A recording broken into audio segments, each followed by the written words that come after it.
şariatыбыз никени жеңил кылганга буйрат.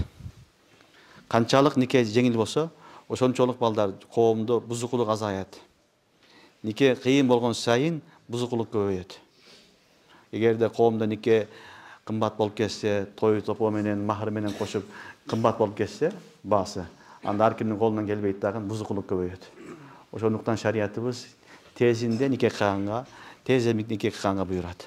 Пайгамбарыбыз саллаллаху алейхи ва саллям мубарак хадисинде айтат: "Я ма'шара шабаб, мен истата'a минкумул ба'a фальятазавваж." Ey жаштардын, ey жигиттердин несі жамааты, кимдин колунан келсе үйлөнсүн деген.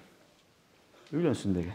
Ошондуктан шариатыбыз негизи тезде үйлөнгөнгө не кылат? Өкүм кылат.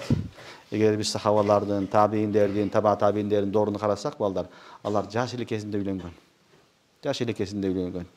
Саид ибн Жубейр разияллаху рахматуллахи алейх, табии Ибн Аббас разияллаху анхунун шакирти болот. Ошол айтат: "Мени атам жаш кезинде үйлөнгөн" дейт. Балки Ибн Аббас разияллаху анху үйлөнгөн экен. Тезирээк үйлөнгөн деп, жаш кезинде эле үйлөнгөнгө аракет кылган. Аббас разияллаху анху эки баласын, Фадыл ибн Аббас, Кулсум ибн Аббас, эки баласын тең жаш кезинде эле эскерткен экен. Балага жеткен учурда эле силер үйлөнөм десеңер тезирээк мага айткыла деп балдарды эскерткен. Ошон үчүн ислам дининде зына көбөйбөш үчүн, жамандык жолго элдер, кыздар, балдар барбаш үчүн никенин тез кылганга үгүттөгөн. Түшүнүктүбү? Нике аркылуу адам өзүнүн нафсыны, өзүнү жамандыктан сактаганга себеп болот.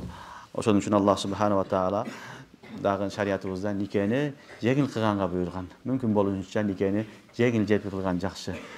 Чыгым азыраак, тезирээк бүтө турган болса, бул эки тарафка дагы жеңил болот.